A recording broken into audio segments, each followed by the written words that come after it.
Қызылқия ауылдық округінде орналасқан Амангелді жекеменшік қожалығы 2007 жылдан бастап жұмыс істеп келеді. Алғашқы жылдары 10 гектарға ғана жүзім еккен қожайын кейіннен істің көзін тауып алқапты 160 гектарға дейін бірақ ұзартқан. Енді көз ұшына дейін жалғасқан жүзімдіктен тонналап өнім алмақ. Алыс жақын шетелге де экспортталады.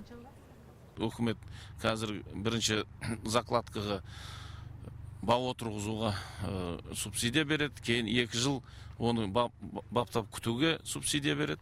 Содан кейін ары қарай уже шаруаның өзі өнімден алып, өз күнін өзі ары қарай көре береді. Мақта басқа да дақылдарға қарағанда әлде қайда тиімділігі, экономикалық рентабелдігі өте жоғары және жұмыс орындарын көптеп ашуға мүмкіндік береді. Алайда оңтүстіктің құбылмалы ауа райынан биыл жүзімдерге айтарлықтай зиян тиді. Әсіресе көктемнің суық жаңбыры жүзімнің біразын үсіп кетіпті. Жаздыңда аптап ыстығы кері әсерін тигізген. Сондықтан келер жылдан бастап алқаптың төбесі түгел жабылмақ.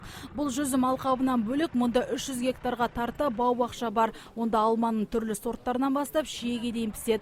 Осыншама жеміс-жидектің көшеті де бөлек бапталады. Күннің ыстық суығына қарамай еңбек еткенінде табысы мол. Бір көшеттің бағасы 100 теңгенің аралығында.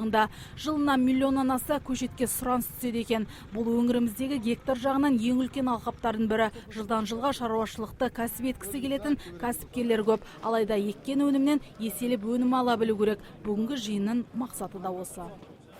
Бүгінгі шарамызға біздің Жапониядан, Кореядан, Польша мемлекеттерінен, Түркиядан және Испаниядан мамандар келіп отыр. Демек, олар бүгінгі таңда әлемдегі ең дамыған озық технологияларды біздің шаруалармен бөлісетін болады. Және де бұл шара биылғы жылы бірінші осы үлкен көлемде басталып отыр. Алдағы уақытта бұндай шара біз әрбір аудан көлемінде өткізуді жоспарлап отырмыз.